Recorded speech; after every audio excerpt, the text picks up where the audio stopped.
મિત્રો એક આપણા હળવદ પંથકના જ વડીલ છે, 80 વર્ષીય આ વડીલ છે। આ વડીલ પાસેથી અમે જ્યારે માહિતી જાણી તો અમને પણ નવાઈ લાગી, કારણ કે આ વડીલે આજથી 7.5 થી 8 વર્ષ પહેલાં એક રેડિયો લીધો હતો, એમાં સેલ પણ આવ્યા હતા। જોકે ત્યાર પછી આ વડીલ છે અત્યાર સુધી એને સેલ નવા નાખવાની જરૂર નથી પડી, અને હાલ તો અત્યારે રેડિયોમાં સેલ પણ છે નહીં, કારણ કે વડીલના શરીરમાં જેટલો કરંટ છે। અમે જ્યારે એમની પાસેથી માહિતી જાણી તો અમને પણ નવાઈ લાગી, એટલા માટે થઈને જ આ વિડીયો બનાવી છીએ અને આ માહિતી તમારા સુધી પહોંચાડી છે કે આ વડીલ છે, વડીલના શરીરમાં એટલો બધો કરંટ છે કે રેડિયો પણ ચાર્જિંગ થઈ જાય છે, તેની સાથે બેટરી પણ ચાર્જિંગ થઈ જાય છે।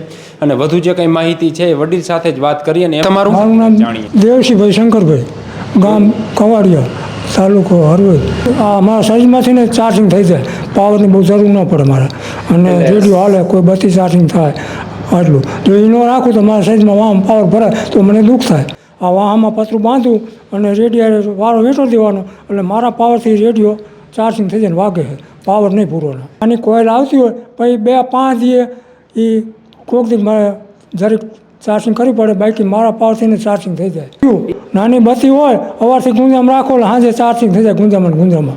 એ ખૂંટાર બાંધીને વાહમ બંધ રાખવાનો અને ગુંજામ બત્તી પડી હોય સાંજે ચાર્જિંગ થઈ જાય। વાહમાં તૂટી પડે ને હાથ પગ તૂટે, રેડિયેશન આવે અને આંખે અંધારા આવે, આવું બધું થાય।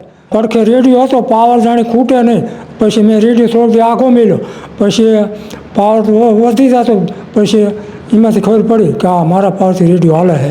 પણ મારા શરીરમાં કોઈથી દવાખાનું મારે ન આવે એટલું આ પાવરથી એટલું નરું રહે શરીર। કેટલા વર્ષ થયા? 80 વર્ષ। કામ તો અત્યારે કંઈ કરતો નથી, 8 વર્ષથી ઘીરે બેઠો હોય, અને આપણે 5 માણસ 10 માણસ બેઠા હોય, ટાઈમ કાઢવાનો, કામે છોકરા જાય, છોકરા કહે તમારે કામ નહીં કરવું। અને આ વાડીએ ટાટનો ભડાકો થયો એમાંથી ઓલો કરી ગયો, એ પતરું ન બાંધું તો અહીંયા પાવર ઘણો ભરી જાય, મને દખ થાય પછી જાજુ। અને કાઢી નાખો તો શું થાય? તો વાહ પાવર ભરાય, આ દોરડાને બધું ગમે ત્યાંથી ચાર્જિંગ થઈ જાય, વાહ તૂટી પડે, રાખો એટલે આંખે અંધાર આવે, પતરું ન રાખવું એટલે પગ તૂટવા માંડે અને વાહો તૂટવા માંડે, આવું એટલે કાયદેસર રાતથી રાખવું પડે। ઓકે, તો મિત્રો આ વડીલ છે તે હળવદ તાલુકાના કવાડિયા ગામના છે, અને ખાસ અમે પણ એમની પાસેથી આ માહિતી જાણી તો અમને પણ નવાઈ લાગી, એટલા માટે થઈને જ આપણે આ વિડીયો બનાવી રહ્યા છીએ। કહી રહ્યા છે કોઈ ડૉક્ટરને કંઈ બતાવ્યું નથી।